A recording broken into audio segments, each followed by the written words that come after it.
नमस्कार साथियों, हमारे चैनल पे आपका स्वागत है। कैसे हैं आप लोग? आई होप आप लोग अच्छे होंगे और अपनी पढ़ाई को कर रहे होंगे। जैसा कि हमने बात की थी कि लोअर पीसीएस की वैकेंसी बहुत जल्द आपको मिलने वाली है, जो आपको मार्च महीने तक उसका नोटिफिकेशन मिल जाना चाहिए। उसमें हमने ये समझा था कि कैसा, अब हमने ये समझ लिया था कि नोटिफिकेशन कब तक आएगी, कैसा कैसा पेपर आएगा, ये हम आज समझेंगे। क्योंकि हमको सबसे पहले देखिए सिलेबस पता होना चाहिए। तो हमने देखा कि 2019 में जब ये पेपर हुआ था तो यूपी ट्रिपल एससी आयोग ने इसे नहीं कराया था। इस बार यूपी ट्रिपल एससी आयोग लोअर पीसीएस का पेपर कराने चल रही है। तो उसके जो बाकी एग्जाम के सिलेबस हैं, अगर उनको एनालाइज करें तो हमने देखा था कि जो मेन सब्जेक्ट है वो हिंदी, जीएसजी के, कंप्यूटर, यूपीजी के और डीआई के हैं। ठीक है, डेटा इंटरप्रिटेशन रहता ही है, इसके साथ में मैथ्स और रीजनिंग भी ऐड होती है कुछ एग्जाम में, कुछ में नहीं। जैसे आपने देखा जूनियर असिस्टेंट का पेपर हुआ तो उसमें रीजनिंग थी, पर उसमें ग्राफ के क्वेश्चन आ गए। ठीक है, और जो लेखपाल का पेपर होना उसमें 10 क्वेश्चन डीआई के आने, उसके अलावा मैथ्स के और कोई क्वेश्चन नहीं आने, रीजनिंग भी नहीं आनी है।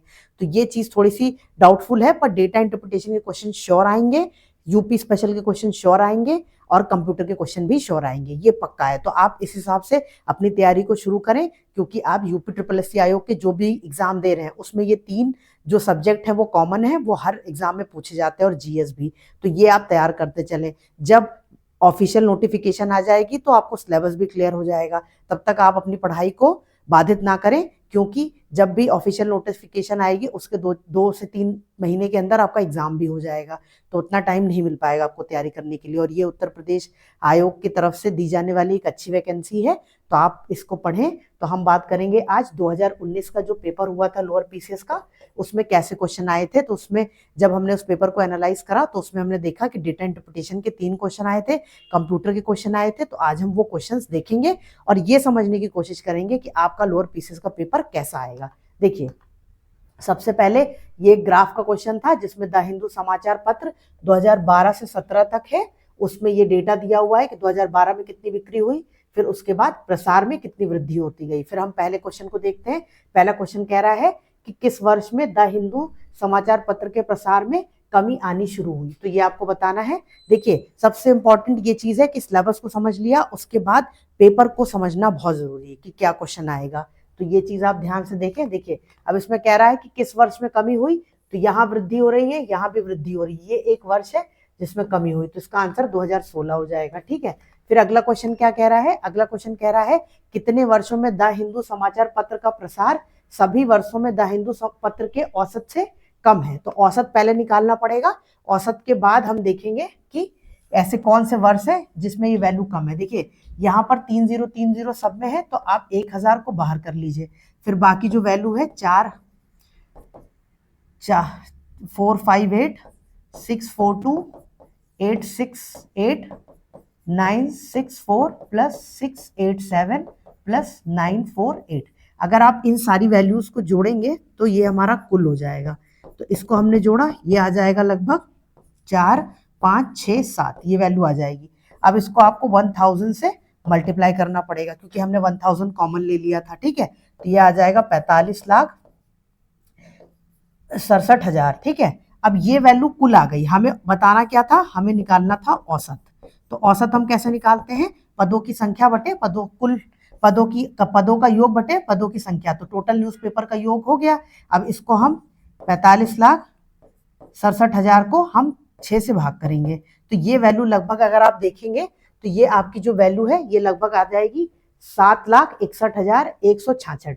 7,61,166.66, ये आपकी वैल्यू आ गई। अब आप देखेंगे इससे कम कौन कौन सी वैल्यूज हैं। तो 7 लाख से कम कौन है? देखिए, ये बड़ा है तो ये नहीं होगा। एक वैल्यू ये होगी, मतलब 2013, फिर एक वैल्यू ये होगी तो 2012, और एक वैल्यू ये होगी तो 2016। तो 3 ऐसे वर्ष हैं जिनमें वैल्यू एवरेज से कम है, 2012, 2013 और 2016। ठीक है, इस तरह के क्वेश्चन आपको प्रैक्टिस सेट में कराए गए हैं।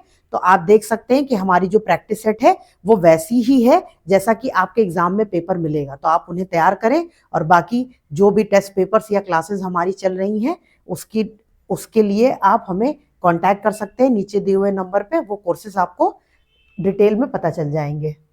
ठीक है, तो ये क्वेश्चन हो गया। अब हम अगले क्वेश्चन पे चलते हैं। अब इसमें पूछ रहा है 2017 में द हिंदू न्यूज़पेपर का प्रसार 2013 में कितने गुना है? तो 2000 देखिए, अगर आप बात करेंगे यहाँ पर तो 2013 में प्रसार कितना है? 2013 में प्रसार आपका है 6,42,000 और 2017 में कितना हो गया?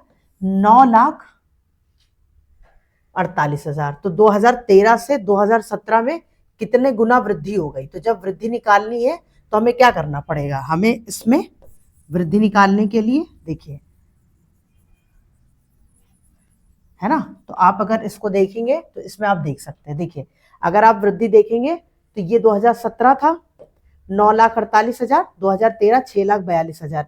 अब अगर आप इसका डिफरेंस देखेंगे तो 2013 से हम देखेंगे तो 9,48,000, इसको आप भाग कर दीजिए 6,42,000 से। क्यों? क्योंकि हमें औसत निकालना है, एक तरह से गुना निकालने के लिए हमें औसत निकालना पड़ता है, अरे सॉरी अनुपात निकालना पड़ता है, अनुपात, ठीक है, रेशियो। अगर आप किसी वस्तु का रेशियो, मान लीजिए कोई 100 रुपए कमा रहा है, कोई 200 रुपए कमा रहा है, तो ये कितने इससे दुगना कमा रहा है, तो गुना निकालने के लिए हमने क्या करा? हमने 100 को रखा, 200 से भाग कर दिया तो आ गया 2 गुना, ठीक है। तो हम हमेशा जब अनुपात निकालते हैं तो अनुपात से हमें पता चल जाता है कि वैल्यू उसकी कितने गुना है। तो जब आप इसको सॉल्व करेंगे तो जीरो तो ऐसे ही कैंसिल हो जाएगा और ये सॉल्व करने पर 1.476 लगभग 1.4 गुना के बराबर आ जाएगा, ठीक है। तो आप ये ध्यान रखेंगे, इसमें देखिए 476 है नहीं, 48 है। और अब एक ऑप्शन ई भी है, इसे भी बहुत सावधानी से पढ़िएगा क्योंकि जो यूपी ट्रिपल आयोग के जितने भी पेपर होते हैं उसमें ऑप्शन ई होता है। ई क्या होता है? नन ऑफ दीज, उपयुक्त में से कोई नहीं। और जो ई ऑप्शन है, आजकल इस ऑप्शन से भी बहुत सारे बच्चे कंफ्यूज हो जाते हैं। अगर ऑप्शन नहीं मिलता है तो आंसर नन ऑफ दीज भी आप लगाएं, क्योंकि बहुत सारे बच्चों को कंफ्यूजन हुई जूनियर असिस्टेंट के पेपर में और क्वेश्चन उनके गलत हो गए ई ऑप्शन की वजह से। क्योंकि हम बाकी जो एग्जाम्स देते हैं उसमें हमारी आदत नहीं होती ई ऑप्शन को करने की, पेट के थ्रू ये अभी 2024-25 के बाद ही इंट्रोड्यूस हुआ है। तो ऑप्शन ई भी ध्यान रखना है इस बार आपको, नहीं तो आपको 4-5 क्वेश्चन के लिए प्रॉब्लम हो जाएगी एग्जाम में। तो आइए देखते हैं अगला क्वेश्चन। अब ये कह रहा है 2015 में समाचार पत्र का प्रसार वर्ष 2012 के प्रसार से कितना प्रतिशत अधिक है? तो हम देखेंगे 15 में कितना प्रसार था। अगर आप 15 में देखेंगे, देखिए 2015 में कितना प्रसार था? 9,64,000। फिर 2015 के बाद ये क्या पूछ रहा है? देखिए अगला क्वेश्चन है 2012 में प्रसार। अगर 2015 में आप देखेंगे तो 9,64,000 है, 12 में 4,58,000। तो सबसे पहले अगर हमने आपको बताया था कि प्रतिशत वृद्धि निकालनी होती है तो यहाँ पर हम लिखते हैं वृद्धि, और जिसके कंपैरिजन में पूछ रहा है वो वैल्यू यहाँ पर होती है और यहाँ मल्टीप्लाई करते हैं 100 से, ठीक है। तो 2012 के कंपैरिजन में पूछ रहा है तो 2012 की जो वैल्यू है वो यहाँ पर हो जाएगी, ठीक है। तो ये आप ध्यान रखेंगे। अब इसको अगर हम सॉल्व करेंगे तो हम इसको लिख सकते हैं, इसको आप लिख सकते हैं, दोनों का डिफरेंस कितना हो जाएगा? अगर 964 में हम 458 माइनस करेंगे तो ये हो जाएगा यहाँ पे आ गया 14 में से 8 गई तो ये आ जाएगा 6, ठीक, 6 आ गया। और इसके बाद आप देखेंगे तो यहाँ पे 5 में से 5 गई 0, और यहाँ पर अगर आप देखिए 9 में से 4 गई 5, तो ये 506। इसका मतलब ये वैल्यू आएगी आपकी 5,000,000, 0 भी है साथ में, इसको मत भूलिएगा, ठीक है। ये हम बस शॉर्ट करने के लिए आपको बता रहे हैं कि कैसे आंसर निकाल सकते हैं। इसको आपको वैल्यू निकालनी है 4,58,000 पे, ठीक है। तो हम देखेंगे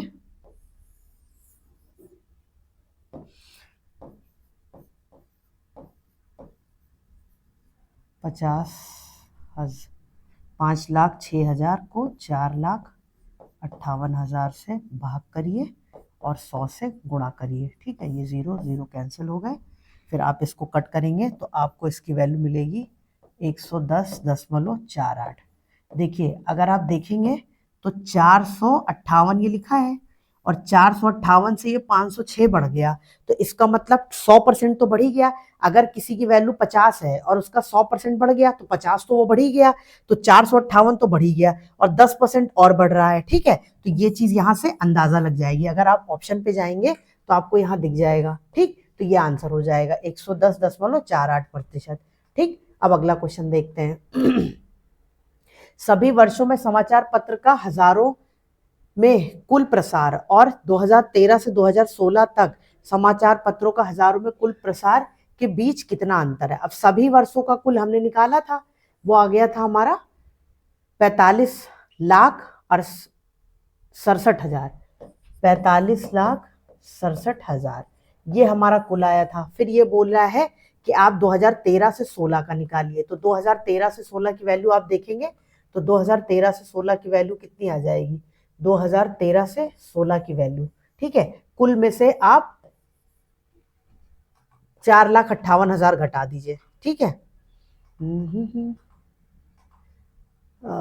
ठीक है, प्रतिशत वृद्धि की गणना के आधार पर अगर आप देखेंगे ये क्वेश्चन हो गया। ठीक है, हमने क्या किया, एक वर्ष का ही अंतर है। जैसे हमने देखा कि टोटल वैल्यू 2012 से 2017 की थी, फिर कह रहा है कि 2000, क्वेश्चन में क्या कह रहा है, 2013 से 16, तो 2013 से चलेंगे यहाँ पर, तो 2012 की वैल्यू को माइनस करेंगे और 2016 तक जाना है तो 2017 की वैल्यू को माइनस करेंगे। तो ये दोनों वैल्यू आपस में ऐड कर लीजिए और जो कुल है उसमें से घटा दीजिए, ठीक है।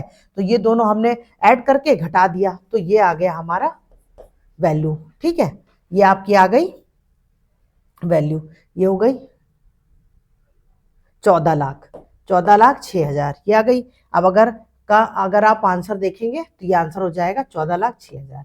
इसमें इसका अंतर ही बताना था, कुल टोटल करके अंतर निकालना था। हमने देखा कि 4, 5, 6, 7, 0, 0, 0 ये कुल है।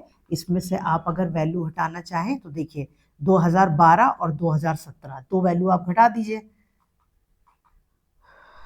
4, 5, 6, 7, 0, 0, 0, इसमें से हमको घटाना पड़ेगा 4, 5, 8, 000। पहले इसको जो घटाए की वैल्यू आएगी उसमें से फिर आप घटा दीजिए ये वाली वैल्यू 948,000। तो आपका आंसर आ जाएगा, आपका आंसर आ जाएगा ये, ठीक है, 14,06,000, 14,06,000 ये हमारा आंसर हो गया। ठीक, अब एक अगला क्वेश्चन देखिए अगला क्वेश्चन भी डेटा इंटरप्रिटेशन का है। 3 क्वेश्चन आपको डेटा इंटरप्रिटेशन से मिले थे और 3 क्वेश्चन मतलब 3 ग्राफ मिले थे और हर ग्राफ पे 5 क्वेश्चन थे, तो टोटल 15 क्वेश्चन। हम दूसरा ग्राफ देखते हैं। जो दूसरा ग्राफ है वो है कि एक मैन्युफैक्चरिंग कंपनी है हीरो, होंडा, टीवीएस और बजाज, इन्होंने 2015 से 2020 तक जो सेलिंग की है वो यहाँ पर लिखी हुई है, ठीक है। अब देखिए कितने वर्षों में हीरो निर्माता का घरेलू विक्रय सभी वर्षों में हीरो निर्माता के औसत घरेलू विक्रय की तुलना में कम रहा। कितने वर्षों में हीरो निर्माता का घरेलू विक्रय, अब देखिए हीरो निर्माता का घरेलू विक्रय ये पूरा है टोटल 2015 से, विक्रय सभी वर्षों में हीरो निर्माता के औसत घरेलू विक्रय की तुलना में कम रहा। अभी हमें पहले टोटल ये निकालना पड़ेगा कितना हुआ, तो ये हो जाएगा 45 + 40 + 49, ये 50, ये 52 और ये 51। जब आप इसको जोड़ेंगे तो ये वैल्यू आ जाएगी, देखिए जब आप इसको जोड़ेंगे तो आपकी ये वैल्यू आ जाएगी 287 और इसको फिर हमको 6 वर्ष हैं तो 6 से भाग करना पड़ेगा, तो 47.83,000 आ जाएगी। अब 47.83,000 अगर आप यहाँ देखेंगे तो वो किससे कम है, यहाँ पर कम है, यहाँ पर कम है, ठीक है, ये भी बड़ा है, ये भी बड़ा, ये भी, तो यहाँ ये तीनों नहीं होंगे, तो सिर्फ 2 वर्ष है 15 और 16 जिससे कम हो जाएगी, तो आंसर इसका डी हो जाएगा। ठीक, अब अगला क्वेश्चन देखिए, 2019 में दोपहिया वाहनों के घरेलू विक्रय की संख्या 2016 में दोपहिया वाहनों के घरेलू विक्रय की संख्या से लगभग कितने प्रतिशत अधिक या कम है, ठीक है, प्रतिशत वृद्धि या हानि आपको बतानी है। तो उसके लिए हमें देखना पड़ेगा कि घरेलू विक्रय की संख्या, अब 2016 में अगर आप देखेंगे तो ये 150, 41, 40 और 43 ये जोड़ेंगे तो ये आपका आ जाएगा 176। तो जब 176 आ गया और हमने ये 19 का देखा, ठीक है, अब 16 का देखेंगे तो 16 में आपने देखा 141, तो 176 और 141 क्या डिफरेंस हो गया, ये 5, 4, 4, 3, 7, 35, ठीक है। देखिए 35 की वृद्धि हुई है, ये 16 है और ये 19 है, तो 19 में अगर ज्यादा बिका तो वृद्धि तो हुई, समय के साथ बढ़ रही है वैल्यू तो वृद्धि। तो प्रतिशत वृद्धि कैसे निकालते हैं ये हम आपको बता चुके हैं। प्रतिशत वृद्धि, वृद्धि जितनी हुई, कंपैरिजन कर रहा है 2016 से, तो आप यहाँ पर रखेंगे 2016 की वैल्यू, और जब आप इसको सॉल्व करेंगे तो आपको ये मिलेगा लगभग 25% के आसपास। तो लगभग 25%। तो इसको हम कह सकते हैं, देखिए इसको हम लिख सकते हैं, ये वैल्यू आएगी 24.82%। ठीक, तो ये आप देखेंगे तो इसका आंसर हो जाएगा 24.82%। अगर आप इसको देखें तो यहाँ पर लगभग 25% वैल्यू आ जाएगी, 25। ठीक है, अगर आप 25% वैल्यू निकालेंगे तो आ जाएगी। अगर हम यहाँ आंसर में देखें तो 25 के आसपास की वैल्यू कौन सी है, 24.82, तो हम ये आंसर लगा देंगे। ठीक है, फिर हम आते हैं अगले क्वेश्चन पे। 2016 से 2020 तक हीरो के दोपहिया वाहनों के घरेलू विक्रय की संख्या का टीवीएस के दोपहिया वाहनों घरेलू विक्रय से अनुपात कितना होगा। तो आप देखिए, सबसे पहले 2016 से 2020 हीरो के हमने निकाले थे, ये आ गया था 242। ठीक है, फिर आप टीवीएस का निकालेंगे तो ये आ जाएगा 180, और इसका हमें अनुपात बताना है। तो जब आप अनुपात निकालेंगे तो ये आपका आ जाएगा 1.34। ठीक है, तो ये आपको ध्यान देना है। अगर आप इसको कट करेंगे तो कट करके ये 1.34 आ जाएगा। ठीक है, तो ये आप देख सकते हैं। फिर आगे बढ़ते हैं। अब देखिए अगला क्वेश्चन, निम्न में से किस वर्ष में दोपहिया वाहनों के घरेलू विक्रय की संख्या का औसत न्यूनतम है। अब न्यूनतम के लिए हमें क्या करना पड़ेगा, जो पूछा है, देखिए ऑप्शन में क्या क्या पूछा है, 18, 19, 20 और 16। तो हम यहां पर जाएंगे और क्वेश्चन पे देखिए ग्राफ है 18, 19, 20 और 16। ठीक है, इनमें पूछा है। तो जब आप देखेंगे इनको तो एवरेज में कौन सा सबसे कम है ये आपको बताना है। 16 है, 18 है, 19 है, 20 है। तो इस वैल्यू को पूरा ऐड करना पड़ेगा, इसको पूरा ऐड करना पड़ेगा, इसको पूरा ऐड और ये भी ऐड। ये ऐड करिए, फिर 1 2 3 4 सबको 4 से डिवाइड करिए। ठीक है, तो हम इसको करेंगे तो हम देखेंगे क्या आ जाएगा आंसर। देखिए आंसर आ जाएगा, सबसे पहले वर्ष 2015 का औसत 39.75 है, 2016 का औसत। फिर अगर हमें पूछा ही, देखिए ऑप्शन में इसमें नन ऑफ दीज तो दिया नहीं है, तो हम 15 का नहीं देखेंगे, 17 का नहीं देखेंगे, हम सिर्फ 16, 18 और 19 और 20 का देखेंगे। तो अगर आप 16 का देखेंगे तो 35.25, 18 का देखेंगे तो 43.75, 19 का देखेंगे 44 और 20 का देखेंगे तो 43। तो इसका मतलब 2019 हो जाएगा। ठीक है, इसमें कम पूछा है ना, वाहनों का औसत सबसे न्यूनतम है, तो न्यूनतम 2016 में। ठीक, अब आगे बढ़ते हैं। अब अगला क्वेश्चन देखिए, बजाज के दोपहिया वाहनों के घरेलू विक्रय की औसत संख्या होंडा के दोपहिया वाहनों के घरेलू विक्रय की औसत संख्या से लगभग कितने प्रतिशत अधिक या कम है। अब इसमें बताना है, जो बजाज के दोपहिया वाहन है उनके घरेलू विक्रय की औसत संख्या, औसत निकालना है। होंडा के दोपहिया वाहनों के घरेलू विक्रय की औसत संख्या से लगभग कितने प्रतिशत अधिक या कम है। तो पहले हमें औसत निकालना पड़ेगा। हमने देखा कि जो बजाज का औसत है वो 41,000 है, जो होंडा का औसत है वो 39.33 है। तो अगर आप अंतर देखेंगे तो 1.67 का अंतर निकल के आएगा, और 1.67 जो है 1.67 इसको हमें किस पे निकालना पड़ेगा, 39.33 पे। तो जब इसको आप 100 से मल्टीप्लाई करेंगे तो ये लगभग 4.24% आ जाएगा।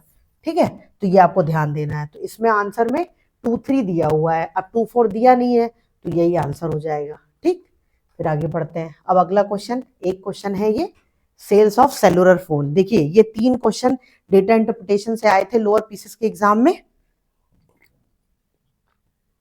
इस क्लास का मकसद आपको ये समझाना है कि क्वेश्चन कैसे आए थे और आपके एग्जाम में किस लेवल तक के क्वेश्चन आ सकते हैं। तो आप ये टॉपिक अच्छे से समझें।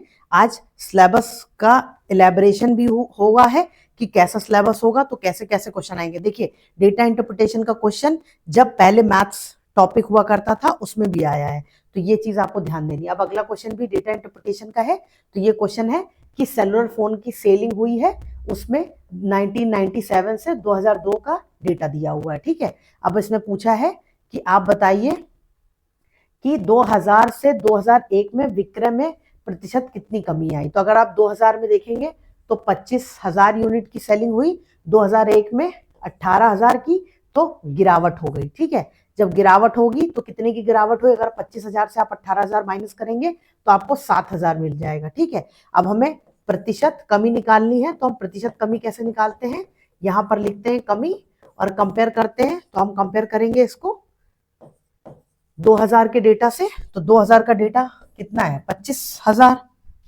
25 और इसको 100 से गुणा करेंगे। ठीक है, तो ये लगभग 28% आ जाएगा।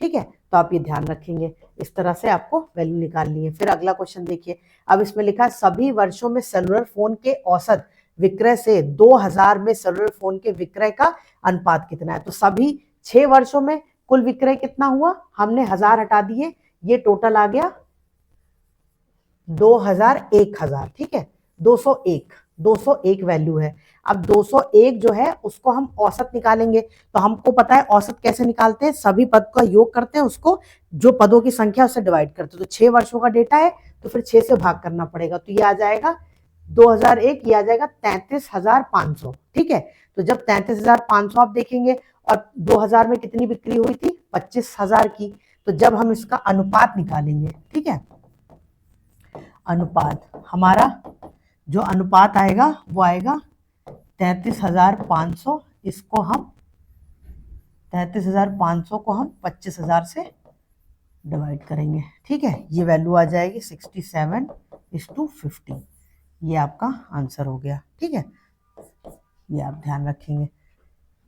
फिर आप देखिए 2002 और 1999 के लिए सेलुलर फोन के विक्रय में अंतर। तो 2002 में कितनी सेलिंग हुई है, अगर आप देखेंगे ग्राफ में तो 2002 में सेलिंग हुई है 40,000 की। ठीक, और 1999 में 30,000 की। तो अंतर निकालने के लिए अंतर हम निकालेंगे तो 10,000 का आ जाएगा। देखिए कोई सामान 2002 में अगर आप देखें तो 2002 में 40,000 सेलुलर फोन बिके और 1999 में 30,000, तो कितने का फर्क आया 10,000 का, यही आपको बताना था। तो इसमें आंसर 10,000 हो जाएगा। ठीक है, फिर अगला क्वेश्चन देखिए, अगला क्वेश्चन है वर्ष 1999 और 2001 में सेलुलर फोन के विक्रय का योग किस वर्ष के विक्रय के बराबर है। अगर आप देखेंगे तो इसमें 30,000 बेचा गया 1999 में, 2001 में 18,000 यूनिट। फिर अगर आप दोनों को ऐड करेंगे तो ये 48 हो जाएगा, 30 और 18 48 होता है, तो 48,000। ठीक है, अब 1997 में देखेंगे तो 48,000 बेचा गया है, तो अगर आप इसका आंसर देखेंगे तो 1997 हो जाएगा। देखिए ग्राफ में भी एक बार समझ लीजिए, क्योंकि ये सारी चीजें आपको ग्राफ से देख देख के करनी है, तो ये चीज आपको पता होनी चाहिए। देखिए इसमें लिखा है 1997 में 48,000। ठीक, अब हमको क्या बोला था 1999 और 2001, तो यहाँ पे ये 30,000 है प्लस ये 18,000 है। तो जब 18 और 30 को जोड़ेंगे तो ये 48 हो जाएगा, तो 48,000। अब इसमें 48,000 कहाँ से मिल रहा है, तो 1997 से ना, तो ये आपका आंसर हो गया। ठीक है, अब हम आगे बढ़ते हैं। सभी वर्षों में सेलुलर फोन के औसत विक्रय की तुलना में कितने वर्षों में सेलुलर फोन का विक्रय अधिक है। तो अगर हम सबका औसत निकाल लेंगे तो विक्रय वर्षों का औसत विक्रय कितना है 33,500, ये हम पीछे निकाल चुके हैं। फिर उसके बाद यह है 48,000, औसत से अधिक है तो ये नहीं होगा। फिर 40,000, ये भी अधिक है। फिर 2002 भी अधिक है। तो 3 वर्ष ऐसे हैं जिसमें बेहतर रहा है। 3 वर्ष हमें इसमें बताना था कि औसत से कौन कौन से ईयर है जिसमें वैल्यू ज्यादा रही है। अब औसत कितना है, देखिए ग्राफ पे आ जाइए तब समझ में आएगा। यहाँ पर हम आ गए। ठीक है, अब समझिए 33,500 जो है वो औसत है, 33,500। ठीक, अब पूछा है ऐसे कौन से वर्ष हैं जिसमें इससे ज्यादा बिक्री हुई है। तो यहाँ पर हुई है 1997 40,000, 1998, ठीक है, फिर एक 40,000, 2002। तो इसका मतलब 3 ऐसे वर्ष है जहां पर औसत से ज्यादा बिक्री हुई है। ठीक है, तो ये आपका आंसर 3 हो जाएगा।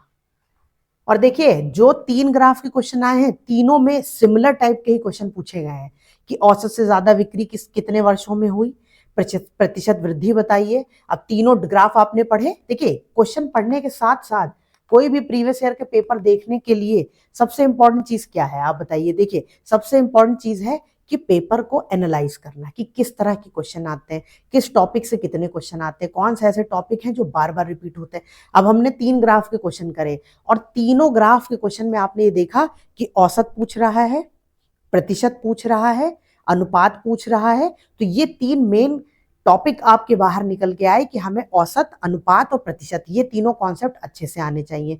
फिर प्रतिशत वृद्धि बताइए, प्रतिशत हानि बताइए, टोटल एवरेज बताइए, कौन कौन से ऐसे वर्ष हैं जिनमें एवरेज से कम सेल हुई, कौन कौन से ऐसे वर्ष हैं जिनमें एवरेज से ज्यादा सेल हुई। ये तीनों ही ग्राफ में आपको मिले हैं देखने के लिए, ठीक है। तो आप ये चीज ध्यान देंगे कि हमें जो प्रीवियस ईयर का पेपर है उससे हमें क्या चीजें समझनी है और क्या चीज अप्लाई करनी है एग्जाम में, ताकि हम एग्जाम में अच्छा कर सके, ठीक है।